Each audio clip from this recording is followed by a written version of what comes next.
We've spent a lot of time talking about Chandler Morris in this offense, right? The wide receivers, some of the skill guys that can make this thing go. But today I want to talk about how Emani Bailey in this offensive line eventually might become the focal point of this offense. We'll do that next here on Locked On Horned Frogs. You are Locked On Horned Frogs, your daily podcast on the TCU Horned Frogs, part of the Locked On Podcast Network, your team every day.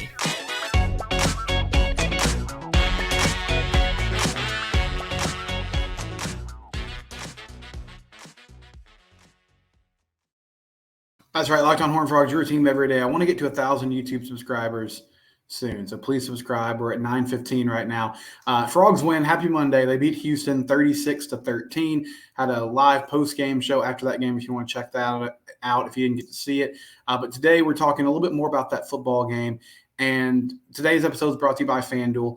A lot of good things in that game. I talked about how I thought Chandler Morris played well. And things that you can measure, right? Like he was just efficient and did a good job throwing the football around, but also some intangible things. I just thought he showed a lot of toughness on Saturday. He took a lot of hits. Doug Belk, that Houston defense coordinator, was bringing the heat. I mean, in the pass game and the run game, he was bringing extra rushers. Would have liked to have seen the offensive line pick that up a little bit better, but in a lot of cases, it just seemed to be the math didn't add up for the Frogs. And so the way they had to beat it was by getting the ball out quickly or lofting it down the field and hoping that, their guys could come up with plays in one-on-one situations, and they're able to do that at times. But Chandler did a really good job using his legs to get some first downs. I thought he just showed some toughness, getting hit, getting up, getting after it still. And he's got good pocket presence. Like he seemed to have a really good feel for the rush in that football game, where it was coming from, where his outlets were, where he needed to spin out and move up in the pocket and make plays. And so that was all really encouraging. Another thing about that game that struck me, the more I kind of watched it and looked at the final stat line, Emani Bailey was really good. And he had a great game against Colorado for the season now. 56 carries, 357 yards, 6.4 yards per carry. On Saturday, 23 carries, 126 yards, 5.5 yards per carry, and a touchdown, which was his first touchdown of the season. Not a huge night from an explosiveness standpoint. I mean, his longest run on the day was 16 yards. But, when he touched the ball, positive things were happening. And Sonny talked about that after the game. He was like, he just got a knack for getting positive yards. It's not always going to be, he has that home run ability where he can break one and take it, 74 yards like against Colorado. But he has a feel for, okay, where do I need to get to the line of scrimmage and at least get some positive yards here and not get tackled for a 3 or 4 yard loss, which sounds like a small thing, but it's a pretty big deal. Like, if you can make something out of nothing, that's a big deal for a running back. And it's something that I wouldn't have thought Emani did really well before the season, because last year we really just saw him have that burst and that explosiveness. And he does have that, but I think he's done a good job of kind of picking his way down the line of scrimmage and making things happen between the tackles. The more I look at this offense, though, every week I feel like I say to myself, man, I wish they would run the ball more. But you actually look at what they're doing. I mean, in the Houston game, they kept the ball on the ground 51 times. They had 37 pass attempts. Now, that skewed a little bit because Chandler had some times where he would scramble, so it was a designed pass, but he was taken off. But still, the balance there is pretty good. Against Colorado, Emani had a huge night. Let me get his game log up here. He only had 14 carries, but had 164 yards and 11.7 yards per carry. I wish they would have run the ball more in that game, but more so in like a situational way. There were just certain down and distances where I would have liked to have seen them keep the ball on the ground more. But overall, like, Kendall Briles obviously has a commitment to running the ball. They tried to do that against Nicholls State. They weren't very effective. The more I think about that Nicholls State game and the further we get away from it, I just feel like there's really nothing that there's not much we can take from it, right? It was what it was. They played an opponent they should have beaten. They beat them. I know there were people that were like, man, I wish that game would have been cleaner and they would have won that more handily. Bottom line is they won 41-6, and they didn't have to show a lot on tape. They didn't have to get a lot out of the bag as far as creativity goes on either side of the ball to get it done. But I think this team is going to function at its best with Emani running behind this offensive line. Now, they have weapons on the outside. I still don't really feel like, and obviously you disagree with anything said on the show, you can comment here on YouTube. You can tweet at me at Simcox Stephen. The show's at Locked On TCU. I still really don't feel like this group has a number one wide receiver. You know, Savion Williams showed some flashes in that Houston game, which was great to see. Had a long touchdown pass. I think Warren Thompson's solid. I think J.P. Richardson's solid. And J.P. Richardson's probably going to be the guy that ends up leading the team in yards and catches, if I had to guess right now, because he's really good at getting open, especially over the middle, you know, from that slot position. And I think Chandler Morris trusts him. But you don't have that guy quite yet that you just feel like can take over the game. I think Jared Wiley and Jack Besh are really good players. I'd like to see them get more involved. But aside from the Colorado game, Jared really hasn't been a huge part of the passing attack yet. They're targeting him. It just hasn't worked out where he's been able to come down with the ball all the time. But all that being said, like, you got a quarterback who spreads it around, is doing a nice job. You have a receiving core that still feels like they're kind of coming into their own. A defense that is improving and has done really, really well over the last 2 weeks. I mean, for all the hand-wringing about the defense in week one, I get the competition they faced the last 2 weeks. But they didn't allow a touchdown in 8 quarters, right? And so that's super impressive. We'll see what they do against SMU. That's a really impressive effort, though. But, man, this big offensive line, their ability to get downhill, and it wasn't always pretty against Houston. You know, they bring in a lot of defenders, but, man, when TCU was able to get through that first wave of the line of scrimmage, there was hay to be made. And I just feel like running the ball is going to settle this team down and make a lot of aspects of it better. And Emani Bailey, you know, I guess I was wrong about this. I really thought, like, as the offseason was unfolding, there was a time where I felt like Trey Sanders might be the lead back. And Trey was better against Houston than he was against Colorado. He had 2 touchdowns against Colorado, but I thought he looked better. He looked more agile, just looked like he was in a better place, you know, coming off the ball and making plays. But it's pretty clear that Emani Bailey's your lead back, and he's a special player. I think he's got all the abilities. He can take it to the house when he touches the ball. He's shown a good knack for being able to kind of get yardage and discover yardage and make plays, keep the pile moving, get positive yardage on every carry. And he also has just been someone who has been kind of a workhorse for this team. You know, would have loved to have seen him on that last drive against Colorado. Maybe that's a different game if he's on the field. And they're getting a lot of different guys' touches in the run game. I mean, you look at the stat sheet, like Chandler Morris had some carries, Trey Sanders, Trent Battle had 1 carry, JoJo Earl, Corey Wren, Savion Williams, Cam Cook had a carry late in that game, and then Jack Besh had he had 2 runs. One was a positive yardage play, and then one that was unfortunately didn't really work at all. But they're going to be creative in the run game, but I think they're at their best when they're running downhill, and Emani Bailey is the guy going behind that offensive line.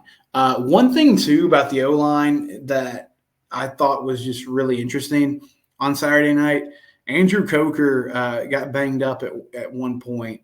I think Brandon Coleman got banged up late in that game, too. It seems like everything's okay with him. I think they're going to be fine moving forward. But there were short periods in that game where they weren't on the field.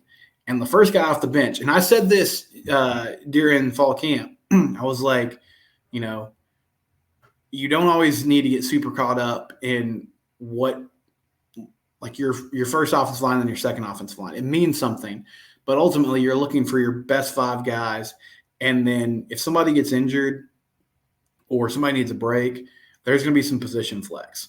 So it's kind of like, okay, who's the guy you trust the most, whether it's at guard or tackle, and you're probably going to put that guy in a position, or maybe you'll kick somebody outside and slide them inside.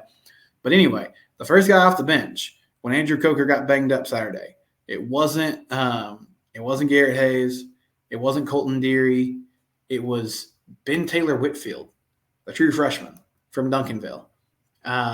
And it's pretty rare to see true freshmen on the O-line and D-line. Like Dominic Williams did it last year, and he did a really good job. But Whitfield came in there and from all accounts, he did a nice job. Like, O-line didn't just completely fall apart when he got in the football game. But that was a great evaluation by this coaching staff. Like, he was a 3-star recruit, didn't have a huge offer list, was part of a really good high school program in Duncanville that's been in the state playoffs, been in the state championship game multiple years in a row. That was just something that caught my eye. Because, Colton Deary was running with the ones a lot during fall camp when John Lands was out. Ezra Dotson-Atade was a guy that's experienced from Arizona State. Garrett Hayes has been in the program for a long time. But Ben was the guy they trusted in that moment to come in and do the job and get it done when they needed some help. So that was intriguing to me. Another thing from the football game that I've just sort of been thinking about, and Jamie Plunkett had a good piece about this on Horned Frog Blitz, the 247 network. He talked about how Chandler Morris uses his legs really well on third down and did that especially well against Houston. And he talked about part of that is that TCU has been in a lot of third and long situations. And so he broke it down. This year, they're 43rd in the country. Again, this is from Jamie Plunkett. He also does the Frogs Insider podcast. 20 of 44, 45.5%. They're 9 of 15 on 3rd and 3 at less. They're 2 of 7 on third down between 4 and 6 yards, and 10 of 22 on 3rd and 7 and more. So 22 of those 45 third downs have been, 3rd down and 7 or longer. And that's not great, right? Like, this offense, it's hard to articulate it, but it seems a little disjointed at times. They don't always do a good job of staying on schedule. They've done a nice job of creating explosive plays. They've had some drives where they've just quickly gotten down the field and scored and didn't even really face like hardly any third downs. But they have to do a better job on 1st and 2nd down of creating 3rd and manageable.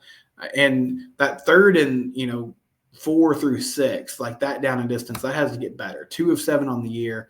And it's good to have data to back that up, because that was something that watching them Saturday, like, had a couple like 3rd and 6 situations. And I thought, man, they have not been super effective in these situations this year, which is something I thought they would do well this season, since Kendall Browse did such a nice job in the intermediate passing game at Arkansas, and they have so many guys like at the slot position, at the tight end position, that you would think would be perfect for those situations. So need to get more efficient on 3rd down in general, but part of that is staying out of 3rd and longs. And that's a key for any offense. And that's something TCU is going to have to work on as the year goes on. When we come back, our Big 12 whoop around. We'll look around the league, see what's going on, the other results that happened around the Big 12. We'll do that next here on Locked On Horned Frogs. This episode is also brought to you by Betterhelp Therapy. If you need mental health resources, if you need counseling, if you need therapy, BetterHelp is a great place to start. I've personally gotten some treatment for anxiety in my life. It's been really helpful. My 2 oldest children, we have them enrolled in counseling. They have some trauma in their past from being in foster care, and it's been great for them. It's been great for my family and our relationships as a whole to have those resources. And it can be tough to find, like, where's the best place to start? Who can I trust? What kind of help do I need? And so BetterHelp is a great place to start because they have a quick questionnaire. It's entirely online. You fill out the questionnaire. They'll match you with someone who can give you the best help, and it's convenient, flexible, and it's suited to your schedule. So if you're thinking of starting therapy, give BetterHelp a try. Again, just fill out a brief questionnaire to get matched with a licensed therapist, and you can switch therapists at any time for no additional charge. Get a break from your thoughts with BetterHelp. Visit betterhelp.com/lockedoncollege today, and you can get 10% off your first month. Again, that's BetterHelp, HELP.com/lockedoncollege. Get 10% off your first month. Don't let this continue to be something that you just, think, oh, well, I don't have the resource I need. I don't have the help I need. Get started today with BetterHelp Therapy. It's all online. It's convenient. Again, that's betterhelp.com/lockedoncollege, 10% off your first month. So looking around the rest of the Big 12, as non-conference play is wrapping up, TCU and Houston, the only 2 teams that have played conference games so far. TCU has a non-conference game. They finish out their slate against SMU. I think everybody else is starting Big 12 play this week, but we'll take a look at what happened last week, and we'll start with Texas. They're coming off a big win against Alabama the week before. Alabama goes to South Florida. They really struggle. Texas comes back home and they take on Wyoming. They win that game 31-10. Now, this was a close football game for the majority of it. Like, it was tied at 10 late in the third quarter. Going into the fourth quarter, the game was tied at 10. Texas had a 10-7 lead for most of the first half. Wyoming got off to a quick start. They had a long touchdown run, take a 7-0 advantage. Wyoming beat Texas Tech in Laramie earlier this year. Their defense is pretty solid, but Quinn Ewers did not have a great night. 11 of 21 for 131 yards, 2 touchdowns, no interceptions. Did have almost interception in the red zone, but Wyoming couldn't quite capitalize on the mistake he made. Jonathan Brooks was great on the ground, though. 21 carries for 164 yards. Xavier Worthy was held in check for the most part, but had a big touchdown catch early in the fourth quarter of that game to give Texas the lead back. And then they never really looked back from there. And their defense was outstanding all night. And so they get to 3-0. They continue to win ball games.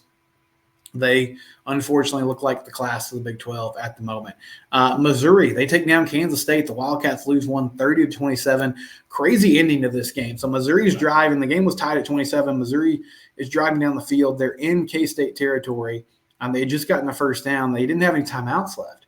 And so they spiked the ball. And when they spiked the ball, there were 6 seconds left. And so they had a chance to maybe run one more play or kick a long field goal. It would have been a 55-yarder. But Eli Derkowitz and the coaching staff didn't realize, or there was some miscommunication. They thought there was a timeout on the field. There wasn't. They just spiked the ball. And after they spiked the ball, their team came over to the sidelines, to meet. But they got a delayed game penalty because they never got back out on the field to snap the football. And it set up a situation where they had to kick a 60-yard field goal at the buzzer to win it, and Mizzou knocked it down. It was a walk-off field goal to win it. Actually, it's 61. So a 61-yard field goal to end that football game. Just an outstanding job by Harrison Mevins, the Mizzou kicker, who's a really good kicker. And, man, what a win for Missouri. Like, that was they've been in the SEC for a while now. They've been one of those schools that is just sort of forgotten about, I think, because they've been mediocre for the past few years. But that's a signature win against K-State. And I still think K-State's really good. That was a game they could have won. But, they lost a lot this offseason, and so they're also making some adjustments and trying to get used to some new players at the skill positions and on defense. And they couldn't overcome some mistakes against Missouri, and they lose that football game. Oklahoma beats Tulsa 66-17. Sooners look good, man. Dylan Gabriel had 5 touchdown passes, but the thing that's impressed me about OU is their defense. They didn't give up any points to Arkansas State, which I know you would expect that. They gave up 11 points to SMU and then held Tulsa to 17. So, yeah, they haven't faced great competition yet, but they're taking care of business, and their defense has been salty all year long, and that was a huge weak spot for Brett Venables' squad last year. And so just the fact that they've improved that significantly is a big deal. Baylor beats Long Island 30-7 to get their first win of the season. Not a super impressive effort by the Bears, but they got it done. They play Texas this week at home. It's going to be a tough one for them. Blake Shapen is still out with an ankle injury. Not sure what his status is for this week, but Sawyer Robertson, which is a name Frog fans will probably know because TCU was involved in his recruitment when he hit the transfer portal from Mississippi State. He was the guy. He's been the guy the last few weeks against Utah and against Long Island. But Bears do get a victory. It was a weird game. They had a lightning delay. Like, the game got to halftime. Then there was a big, long lightning delay, I think 2 hours before they took the field again. And once they did, both teams kind of sleptwalk through the second half. But Baylor defense held Long Island to 7 points. They get a victory against a team that they should beat, and they move to 1-2 on the season. Iowa State, they lose to Ohio 10-7. Now, Ohio is, a pretty good program in the group of 5, but Iowa State's just struggling. Matt Campbell, good coach, but it's not working for him this year. Obviously, they had, the Hunter Decker suspension. They're missing a lot of firepower on offense, and it showed in that loss to the Bobcats. Again, 10-7, your final there. UCF, they beat Villanova 48-14. The Knights look good. They haven't really played great competition, but they're winning their games. They're 3-0. They beat Boise State on the road last week, which was impressive. And they come back and they handle Villanova easily. And so that's kind of a wild card team in the Big 12 this year. We talked about how it's going to be hard for everybody stepping up to new conference. But UCF looks the part. I mean, they got athletes, they got dudes, and they're winning games. They're 3-0 now in the season as they get ready for conference play. Cincinnati, after beating Pitt the week before, they fall to Miami of Ohio 31-24. I thought this would be a tough year for them. Stepping up to Big 12, you also lose Luke Fickell to Wisconsin, and Scott Satterfield comes in, and he's now the guy there. So I think it's going to be a tough year for Cincinnati, and they dropped their first kind of head-scratching loss of the season with a loss to Miami of Ohio. Speaking of head-scratching losses, South Alabama, which is a good Sun Belt team, they just dominated Oklahoma State at home. 33-7 was your final score. Oklahoma State was rotating 3 quarterbacks in. Again, Alan Bowman, Garrett Rangel, and Gunnar Gundy, and the offense was just atrocious Saturday night. And then they had a drive where Gundy led them for a touchdown drive, and I think it was 26-7, and that was like the first touchdown drive of the game for Oklahoma State. And then they put Rangel in there. So I don't know what's going on with their quarterback rotation, but that was a rough game in Stillwater for the Pokes. They fall to South Alabama again, 33-7. Tech beats Tarleton State 41-3. Joe McGuire gets his first win of the season against Tarleton State. They take care of business against an FCS school. BYU beats Arkansas in Fayetteville, 38-31. Really impressive win for the Cougars. They got down 14-0 in that game. Looked like Arkansas was going to run away with it. BYU hung in there, though, did their job. Keaton Slovis and that offense looked effective down the stretch, and they get a win. Kansas, they escape what would have been an embarrassing loss against Nevada. They win 31-24. KU had a super impressive win against Illinois last Friday, and everybody was kind of hyping them up, and then they go and just sort of lay an egg against Nevada, but they do end up getting a victory 31-24, and they are now 3-0 on the season. And then maybe the result that piqued my interest the most, West Virginia beats Pitt 17-6. Now, Cincinnati beat Pitt, and then they turned around and lose to Miami of Ohio, so take that for what it's worth. But West Virginia, a lot of people have picked them to be the worst team in the Big 12 this year. They do get a victory. Pitt's quarterback situation is horrible. The West Virginia defense did a nice job taking advantage of that. The Mountaineers do one thing well, though. They can run the ball. C.J. Donaldson's still there. They have an offensive line that's super experienced. They returned all 5 starters from last season. Donaldson had 18 carries, 102 yards, and 1 touchdown. And they weren't even trying to throw the football. Like Neil Brown, he wasn't out there throwing the ball. They had 11 passing attempts on the night. So they know what they do well. Now, I feel good about that game because it's going to be at home and because Pittsburgh's offense is obviously just atrocious. And so they found themselves in kind of a ground and pound situation with the West Virginia team that is probably going to try to do that to everybody. But it was just interesting to me that they got a victory. I know that a lot of people are not high on the Mountaineers this year. They did go beat Pitt, though, 17-6. Your final score on that one. When we come back, we'll do a brief kind of preview of it's Iron Skillet week, man. We got SMU coming to town, so we'll talk about that next. It's Locked On Horned Frogs, your team every day. Athletic Brewing Company. They have, you see on the screen here if you're watching on YouTube, athleticbrewing.com, non-alcoholic drinks, really good non-alcoholic brews. So whether you want to watch a game, if you're just chilling at the house, Athletic Brewing Company, they have completely changed the non-alcoholic beverage game. It's time for our Game Changer of the Week segment. Our Game Changer of the Week this week is Paul Olawale. Paul Olawale had 2 sacks on the day. He led a defensive line for TCU that had 6 sacks on the night, a defense that held the Cougars to 0 offensive touchdowns and only 6 points offensively. Donovan Smith and that offense, they held them in check. So Paul Olawale, it's your Game Changer of the Week. That's brought to you by Athletic Brewing Company. They make non-alcoholic brews that actually taste good, full flavor, well-crafted, just like a full-strength beer. Their brews are great tasting and award-winning, and they beat out full-strength beers in global competitions. So whether you're watching a big game, working out, tackling work, you can have some of these Athletic Brewing Company drinks. You can find them in store, online, or at bars across the country. They're the fastest growing non-alcoholic beverage in the U.S., so get on board. First-time customers can use the code LOCKEDON to get 15% off your first online order.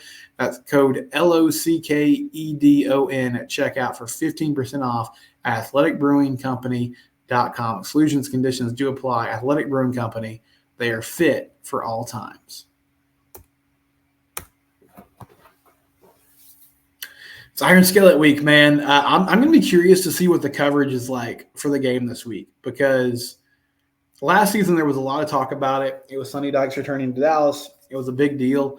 And I know people will be more interested in this game because it's ending soon. It's going to pause after the 2025 season. But it's a huge week for matchups in college football. Oregon and Colorado are playing each other. Colorado's 3-0, by the way. They escaped a tough game against Colorado State. Ole Miss and Alabama are facing off. Ohio State and Notre Dame. I believe Iowa and Penn State are playing each other in the Big Ten. So it's a big week for college football matchups, and this will be, an 11 a.m. game against SMU. But I do wonder, with the added kind of subplot of this series ending soon, what the national coverage is going to look like this week. But SMU, tough opponent, right? It's always a game. It's Iron Skillet week. They're always going to bring, their best football game. The thing that has stood out to me, and we're going to do a deeper dive on SMU as the week goes on. But what stood out to me about this SMU team, they look better defensively. Now, I mentioned that Oklahoma game earlier. They lost that football game, but it was 28-11. It was 14-11 going in the fourth quarter. They largely held that Oklahoma offense in check. And so this season, the Ponies have beaten La Tech 38-14. They lose to Oklahoma on the road 28-11. And they beat Prairie View A&M on Saturday 69-0 in their FCS opponent game. But the defense for SMU looks better. They had Dylan Gabriel kind of flustered at times. Ultimately, Oklahoma had a few long drives in the second half to salt that football game away. But, the two times that SMU has beaten TCU recently, back in 2019, Frogs didn't really have a quarterback. They were still shuffling between Max Duggan as a true freshman and Alex Delton, the experienced guy from K-State. SMU had Shane Buechele, and they got out to a fast start, and then TCU was playing catch-up all day. They couldn't really recover. And then in 2021, they kind of ran all over the Frogs' defense, and Tanner Mordecai had a nice day throwing the ball. And so now SMU's quarterback is Preston Stone, right? Tanner Mordecai has transferred out. Preston Stone steps in. He's the guy. He was highly recruited out of high school. He's having a nice season so far. And their leading receiver at the moment is Jake Bailey, has 136 yards receiving. Jordan Hudson has 109 yards receiving on 5 catches. Roderick Daniels from Duncanville, 105 yards receiving on 5 catches. So they've kind of spread the ball around. LJ Johnson is their leading running back. He's got 153 yards on 27 carries. Jalen Knighton actually has more carries. He's got 32 carries and 140 yards. So typical SMU. They got skill guys, right? Like they got guys on the outside at the receiver position and at running back who can play. And that's always going to be the case with the Ponies. Really starting with June Jones to Chad Morris to Sonny and now to Rhett Lashley.